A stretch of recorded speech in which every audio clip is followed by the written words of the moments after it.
Salut, dans la vidéo d'aujourd'hui je vais vous donner plus de détails pour l'organisation, sur l'organisation de mon voyage à Tokyo, parce que j'ai vu que ça avait pas mal plu. Il y a pas mal de gens qui ont posé des questions, qui m'ont mis des commentaires, qui ont posé aussi des questions par Facebook en message privé.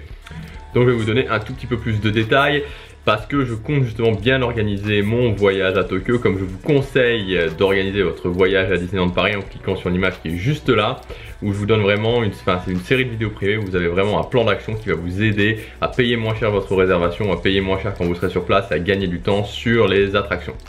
Alors, pour Disneyland Tokyo, ah oui, la première chose que je voulais vous dire, c'est juste que en plus, donc je pars au Japon et en Corée du Sud en fait cet été.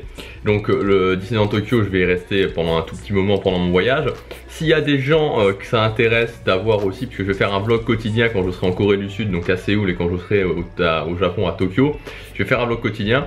Donc s'il y a des gens que ça intéresse de voir ces vlogs quotidiens, donc qui n'ont rien à voir avec la chaîne Guide Pratique Disneyland, qui ne sont pas postés sur la chaîne Guide Pratique Disneyland, vous pouvez m'envoyer un message privé sur Facebook. Donc il y a le lien de la page Facebook Guide Pratique Disneyland juste en description.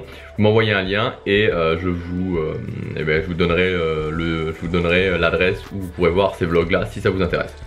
Alors parenthèse fermée, donc j'ai commencé à organiser mon séjour, et ce qui m'a mis une claque franchement, c'est de voir la thématisation qu'il y avait dans ce parc. Alors notamment parce que vous savez, je suis un grand fan des restaurants. En fait, j'ai l'impression que l'appareil photo est pas super droit.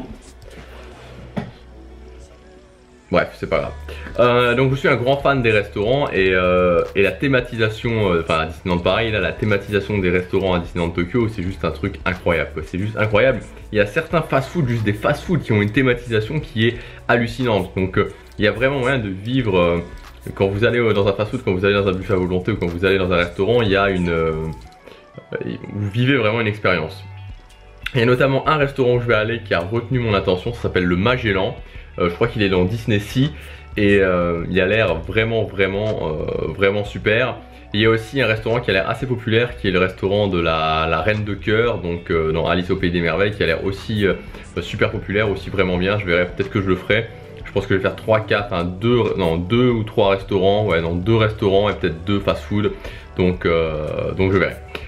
Ensuite, donc je reste 3 jours de nuit. Je reste 3 jours de nuit à Disneyland Tokyo. Donc je vais faire un jour à Disneyland, un jour à Disney Sea, et le dernier jour, je sais pas, peut-être à Disneyland, je verrai, suivant le parc qui m'a le plus plu. Mais je pense, je sais que Disney Sea, ça a l'air vraiment très beau. Donc je verrai, mais en tout cas ça sera 3 jours.